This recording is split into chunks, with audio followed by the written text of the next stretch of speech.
Doctor ইউনূসের পরিচিতি বিশ্বজুড়ে, তাই ফিফা সভাপতি নিজে এবার বাংলাদেশে আসছেন ডক্টর ইউনূসের আমন্ত্রণে। এক প্রোগ্রামে দেখা যায় ইউনূসের সাথে ফিফা সভাপতির ঘনিষ্ঠতা। এবার বাংলাদেশ প্রধানের সামাজিক যোগাযোগ মাধ্যমে অফিসিয়ালি জানানো হয়েছে 1 মাস পর বাংলাদেশে আসছেন ফিফা সভাপতি। এ ব্যাপারে আরো বিস্তারিত থাকছে প্রতিবেদনে। ডক্টর ইউনূসের পরিচিতি বিশ্বজুড়ে, তাই ফিফা সভাপতি নিজে এবার বাংলাদেশে আসছেন ডক্টর ইউনূসের আমন্ত্রণে। এক প্রোগ্রামে দেখা যায় ইউনূসের সাথে ফিফা সভাপতির ঘনিষ্ঠতা। এরপর বাংলাদেশ প্রধানের সামাজিক যোগাযোগ মাধ্যমে অফিসিয়ালি জানানো হয়েছে 1 মাস পর বাংলাদেশে আসছে ফিফা সভাপতি। এর আগে বিপিএল এর আগেই তার বাংলাদেশে আসার কথা ছিল, তবে তা না হলেও 1 মাস পর অর্থাৎ ফেব্রুয়ারি পর বাংলাদেশে আসতে যাচ্ছেন ফিফা বস।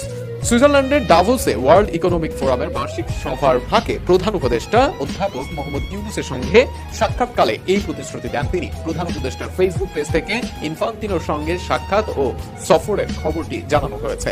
কার্বন নিরপেক্ষ ক্রীড়া বাস্তবায়নের ক্ষেত্রে ইউনূসের ধারণার প্রশংসা করে ফিফা প্রধান বলেন, ফিফা দক্ষিণ এশীয় অঞ্চলে ফুটবলের বিকাশে সহায়তা করবে। প্রধান উপদেষ্টা বাংলাদেশি নারী ফুটবলারদের জন্য ডরমিটরি এবং অন্যান্য অবকাঠামো সুবিধা সহায়তা চাওয়ার পর সাড়া দিয়ে ইনফান্তিনো বলেন, ফিফা বাংলাদেশের নারী ফুটবলে অর্থায়ন করতে চায়।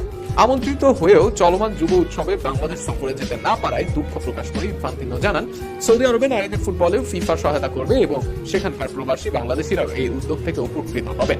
ফুটবলের সর্বোচ্চ সংস্থার মালিকের বাংলাদেশে আসা বাংলাদেশের ফুটবলের জন্য নিশ্চয়ই স্বস্তির খবর, কেননা বাংলাদেশের ফুটবল মূলত ফিফার দেওয়া অনুদানেই চলে। এর বাইরে স্পন্সর বা অন্যান্য আয় নেই বললেই চলে বা ফুফের। সেক্ষেত্রে ফিফার সভাপতির সুনজরে আরো দ্বার খুলে দিবে বাংলাদেশ ফুটবলের, এমনটাই প্রত্যাশা।